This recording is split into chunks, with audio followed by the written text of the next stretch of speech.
Hello students, आज हम लोग पढ़ेंगे और समझेंगे क्लास 10 ज्योग्राफी का चैप्टर 6 जिसका नाम है मैन्युफैक्चरिंग इंडस्ट्रीज। सबसे पहले देखते हैं इसकी इंट्रोडक्शन को। Production of goods in large quantities after processing raw material to more valuable products is called manufacturing. Examples देख लेते हैं कुछ। Sugar from sugar cane, paper from wood, steel from iron ore. इन तीनों ही एग्जांपल्स में एक रॉ मटेरियल को लिया गया है और उससे एक वैल्यूएबल प्रोडक्ट को बनाया गया है और उसी को कहा जाता है मैन्युफैक्चरिंग। जैसे गन्ने से शुगर बनाना, लकड़ी से पेपर बनाना और आयरन ऑर से जो है स्टील को बनाना। नेक्स्ट हम लोग देखेंगे importance of industries. The manufacturing sector is considered the backbone of development due to following reasons. Reason one, manufacturing industries help in the modernising agriculture as it provide jobs in secondary and tertiary sector. जो manufacturing sector होता है वो agriculture को modernise करता है और लोगों की डिपेंडेंसी को हटाता है एग्रीकल्चर से, और साथ साथ जॉब प्रोवाइड करता है सेकेंडरी एंड टर्शियरी सेक्टर में। हमारे इंडिया में half half of the population जो है वो डिपेंड है एग्रीकल्चर पे। जो लोग एग्रीकल्चर पे डिपेंड है उसको, उसके नंबर को कम करना बहुत जरूरी भी है। सेकेंड है it's help in the reduction of unemployment and poverty. ये देश की गरीबी को भी कम करता है और साथ-साथ पॉवर्टी को भी कम करने में हेल्प करता है। आगे आपको देखने को मिलेगा export of manufacturing goods expand trade, commerce and much needed foreign exchange. जो मैन्युफैक्चरिंग इंडस्ट्रीज़ होती है वो एक्सपांड करती है ट्रेड को दूसरी कंट्रीज़ के साथ-साथ, कॉमर्स को बढ़ाती है, पैसा लेकर आती है और साथ-साथ बहुत ही ज़रूरी फॉरेन एक्सचेंज को भी हमारे देश में लेकर आती है। और किसी भी देश के लिए फॉरेन एक्सचेंज बहुत ही ज़रूरी होते हैं। हम इंडिया में बहुत सारी चीज़ों को मल्टीपल कंट्रीज़ से जो है एक्सपोर्ट करवाते हैं, जैसे कि ऑयल। ऑयल को मँगाने के लिए हम लोग को कहीं न कहीं फॉरेन एक्सचेंज लगेगा, उस देश की करेंसी लगेगी, तो ये हमको उस जगह पर काम में आता है। आगे आपको देखने को मिलेगा its help in the prosper in the country by giving a boost to the economy. किसी भी देश में अगर मैन्युफैक्चरिंग अच्छी हो रही है, तो वो ओवरऑल पूरा देश जो है वो ग्रो करता है और सक्सेसफुल बनता है और उस देश की इकोनॉमी भी बूस्ट होती है। आगे हम लोग देखेंगे contribution of industry to national economy. हमारे देश की इकोनॉमी में क्या कंट्रीब्यूशन रहा है, हमारे देश के जीडीपी में क्या कंट्रीब्यूशन रहा है मैन्युफैक्चरिंग इंडस्ट्रीज़ का। तो हमारे देश की जो जीडीपी है उसके अंदर इंडस्ट्री का जो पार्ट रहा है वो रहा है 27% का, और उस 27% में से भी जो 10% आता है वो आता है माइनिंग, क्वेरिंग, इलेक्ट्रिसिटी और गैसेस, और सिर्फ बच जाता है 17%। और इस 17% को हम लोग कंपेयर करें ईस्ट एशियन इकोनॉमी से, लगभग ये 8 से लेके 20% कम है। तो कहीं न कहीं हम लोग को उसको इम्प्रूव करने की बहुत ज़रूरत है, और उसी को इम्प्रूव करने के लिए हमारी देश की गवर्नमेंट ने सेटअप किया NMCC. The national manufacturing companies counselling has been set up for improving manufacturing in India. जो एनएमसीसी की जो फर्स्ट मीटिंग थी वो हुई थी 6 जनवरी 2005, जो कि हुई थी न्यू दिल्ली में। तो ये क्वेश्चन जो है आपको आपके एमसीक्यूज़, ऑब्जेक्टिव्स वगैरह में आ सकता है। नेक्स्ट हम लोग देखेंगे industrial location. Industrial location are influenced by the availability of following. Industrial location को सेटअप करने से पहले कुछ चीज़ों का ध्यान रखा जाता है। जैसे अगर कॉटन मिल हमको डालनी है, कॉटन फैक्ट्री हमको डालनी है, कॉटन इंडस्ट्री हमको सेटअप करना है, तो सबसे पहले हम देखेंगे वहाँ पर रॉ कॉटन अवेलेबल है या नहीं, वहाँ पे बिजली आती है या नहीं, पावर है या नहीं, वहाँ की ज़मीन कैसी है, वहाँ पे ट्रांसपोर्टेशन अवेलेबल है या नहीं, और वहाँ पे कम्युनिकेट करना ईज़ी है या नहीं, वहाँ पर उस काम को करने के लिए लेबर है या नहीं, उस काम को, उस फैक्ट्री को डालने में कितना कैपिटल इन्वेस्ट होगा, क्या वहाँ पे मार्केट है या नहीं उस चीज़ों को सेल करने के लिए, उस प्रोडक्ट को सेल करने के लिए, लास्ट में क्या वहाँ पर वाटर है या नहीं। इन सभी बातों का ध्यान रखा जाता है। नेक्स्ट हम लोग देखेंगे इंडस्ट्री मार्केट लिंकेज। जो इंडस्ट्री होती है और जो मार्केट होता है वो एक दूसरे से लिंक होता है। कैसे, आइए उसको समझते हैं। Manufacturing activities usually locates at the most appropriate place where all the factors of industrial location are either available or can be arrange at a lower cost. जितने फैक्टर्स हम लोग ने लास्ट स्लाइड में देखे, ये सारे के सारे जो फैक्टर्स है वो अवेलेबल है या नहीं, सबसे पहले उसको देखा जाता है। अगर वो उसमें से कोई फैक्टर इजीली अवेलेबल नहीं है तो क्या वो कम प्राइस पे अवेलेबल क्या कराया जा सकता है, उसको देखा जाता है। आइए ग्राफ की मदद से समझते हैं। सबसे पहले इंडस्ट्री में लिया जाता है इनपुट्स। इनपुट्स क्या होता है, आपके रॉ मटेरियल, जो कच्चा सामान, कच्चा माल होता है वो। उसके बाद फैक्टर्स ऑफ प्रोडक्शन को लिया जाता है, जब उन्होंने लास्ट स्लाइड में पढ़ा। उसके बाद उसको ट्रांसपोर्ट किया जाता है फैक्ट्री तक के। फैक्ट्री में ट्रांसपोर्ट करने के बाद उससे जनरेट किया जाता है आउटपुट, और आउटपुट को फिर ट्रांसपोर्ट किया जाता है मार्केट में। जैसे कि हम एग्जांपल ले लें, कॉटन कॉटन का हम लोगों ने बनाया, फैक्ट्री से इसको बना के उसको जो है मार्केट में जब वो कपड़ा सेल होगा तो उससे बनेगा पैसा, मनी। और फिर से जो पैसा है, मनी जो है, हम लोग इनपुट्स वगैरह में, एक्सपेंसेस में यूज़ कर सकते हैं। इनपुट्स वगैरह खरीदने के लिए हम लोग उसको यूज़ कर सकते हैं। आगे है ideal location of an industry. किसी भी इंडस्ट्री को सेटअप करने के लिए आइडियल लोकेशन क्या होती है, तो सबसे पहले ध्यान रखा जाता है cost of obtaining raw material site. उस साइट पे, उस लोकेशन पे जो रॉ मटेरियल है उसको लाने का खर्चा कितना होगा। सेकंड है cost of production of sites. अगर उस सामान को हम लोग बनाएंगे उस जगह पे, किसी कपड़े को हम उस जगह पे बनाएंगे उस फैक्ट्री में, किसी मोबाइल को बनाएंगे, तो कितना पैसा लगेगा उसको बनाने के। नेक्स्ट है cost of distribution of production. जो चीज़ हम लोग ने बनाई है, जो प्रोड्यूस किया है, उसको डिस्ट्रीब्यूट करने के लिए, उसको ट्रांसपोर्ट करने में कितना पैसा लगेगा। सपोज हम लोग ने कोई चीज़ इंडिया में बनाई, उसको सेल करना है यूएसए में, तो कहीं ना कहीं उसका जो कॉस्ट ऑफ प्रोडक्शन है वो बढ़ जाएगा। और लास्ट में आता है discussion to locate factory at site. Last में हमको डिसीजन लेना पड़ेगा कि हमको उस जगह फैक्ट्री को सेटअप करना है या नहीं करना है। नेक्स्ट हम लोग देखेंगे क्लासिफिकेशन ऑफ इंडस्ट्री। इंडस्ट्रीज को उनके सोर्स ऑफ रॉ मटेरियल्स पे, उनके साइज पे और उनकी ओनरशिप पे जो है डिवाइड कर रखा है। अगर आपने मेरे इस चैप्टर का पार्ट 1 नहीं देखा है तो मैं आपको सजेस्ट करूँगा कि आप पार्ट 1 को ज़रूर चेकआउट करें। मैंने सभी चीज़ों को जो है उसमें डिटेल में समझा दिया है। क्लासिफिकेशन ऑफ इंडस्ट्री को मैंने उसको पार्ट 1 में बहुत ही डिटेल में समझा दिया है। तो आप लोग उस वीडियो को चेकआउट करें। तो on the basis of raw material में सबसे पहले आता है agro based industries. Cotton, jute, silk, woollen textile, sugar and edible oil etcetera industries are based on agriculture raw material. ये जितनी भी चीज़ें हैं, कॉटन हो गया, जूट हो गया, शुगर हो गया, एडिबल ऑयल हो गया, इनका जो बेस होता है, इनका जो आप बोल सकते हो, इनका जो रॉ मटेरियल होता है वो आता है खेती वगैरह से, एग्रीकल्चर से। टेक्सटाइल इंडस्ट्री में सबसे पहले हम लोग डिस्कस करेंगे कॉटन टेक्सटाइल को। It is the only industry in India which is self reliant and complete in the value chain from raw material to highest value added product. India में कच्चे धागे से लेके कपड़े बनाने का काम इंडिया में किया जाता है।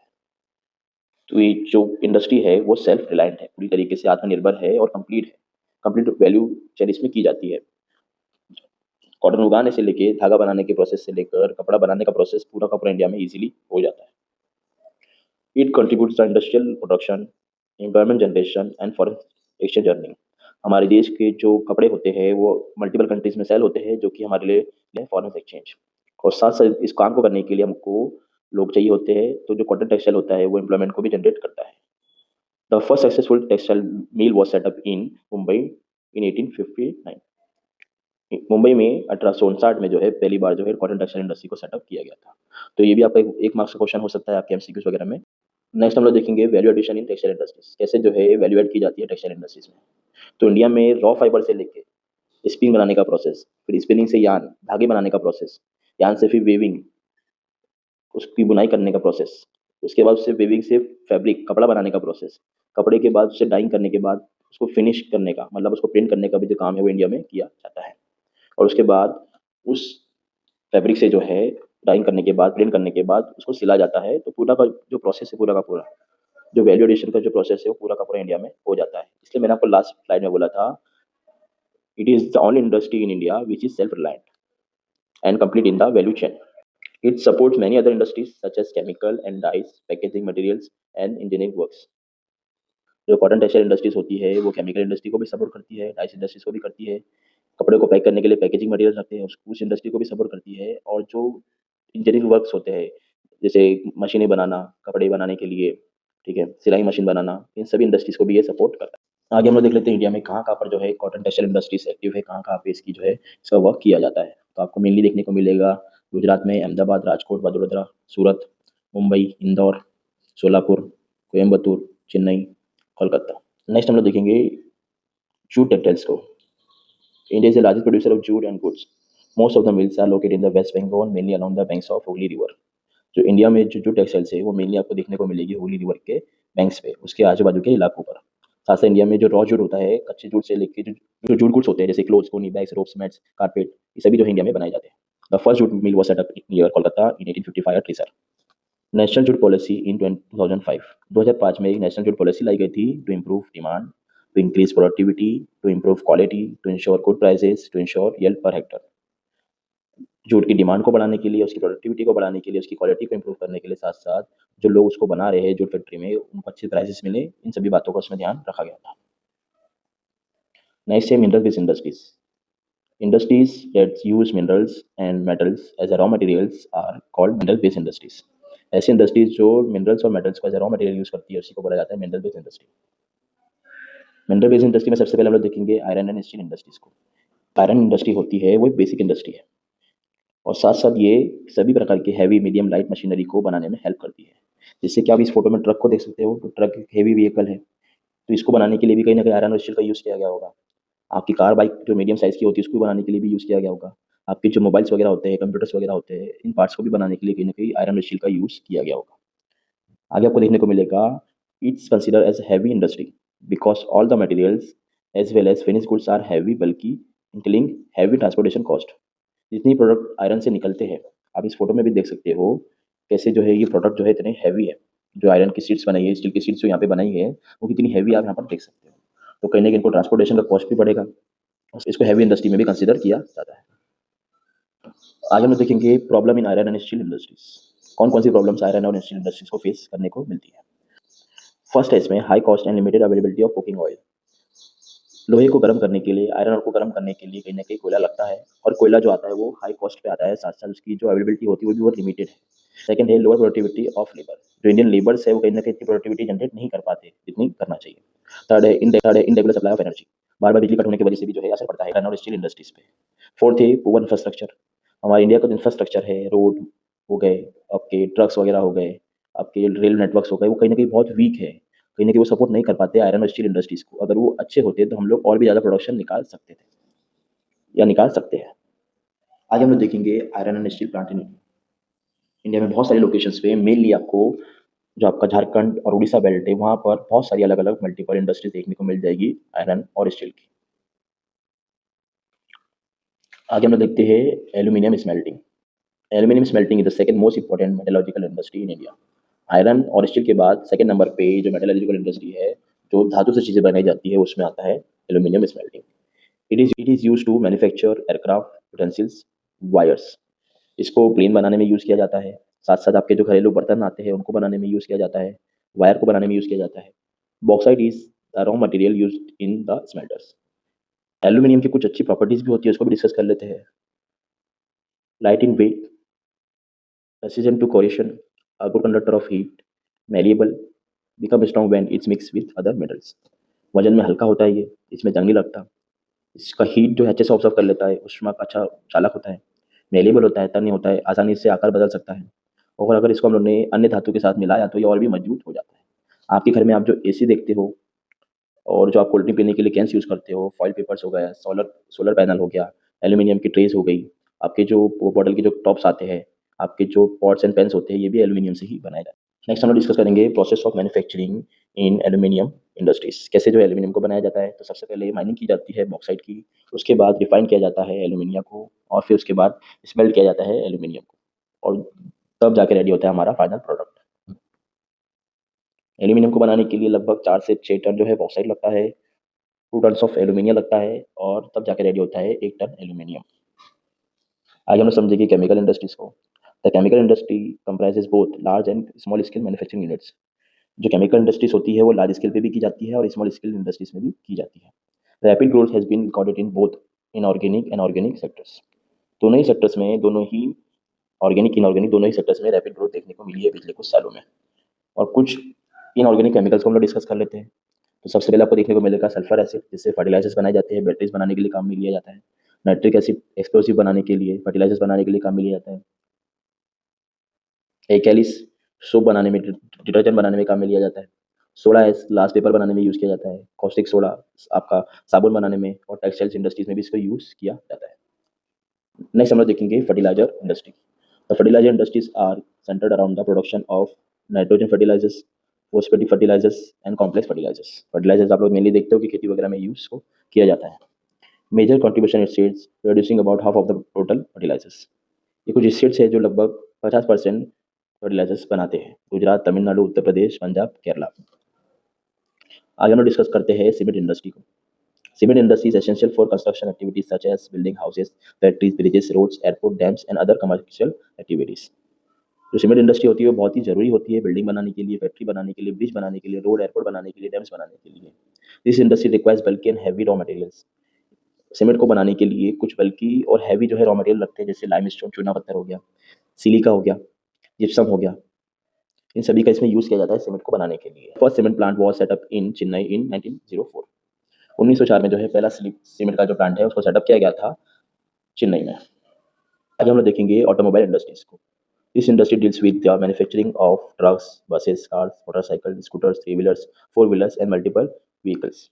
The major location of automobile industries India: Delhi, Gurugram, Mumbai, Pune, Chennai, Kolkata, Lucknow, Indore, Hyderabad, Jamshedpur और बेंगलुरु। जो ऑटोमोबाइल इंडस्ट्रीज होती है वो ट्रक बनाती है, कार बनाती है, बसेस, आपकी टू व्हीलर्स बनाती है और mainly Delhi, Gurugram, Mumbai, Pune, multiple Indian locations पे इसको बनाया जाता है। नेक्स्ट है information technology and electronic industry. The electronic industries cover a wide range of products such as transistors, television, telephone exchange, radars, computers and radio से लेके स्मार्ट वॉच, मोबाइल बनाना, ये सारी चीज़ों को इसमें बनाया जाता है। This industries has generate large scale employment in India. जो आईटी सेक्टर है, इलेक्ट्रॉनिक्स सेक्टर है, उसने इंडिया में बहुत बड़े लेवल पे जो है एम्प्लॉयमेंट को जनरेट किया है और बहुत सारी मल्टीपल फॉरेन कंट्रीज़ भी जो है इंडिया में वो अपने सेटअप्स को डाल रही है। For example iPhone.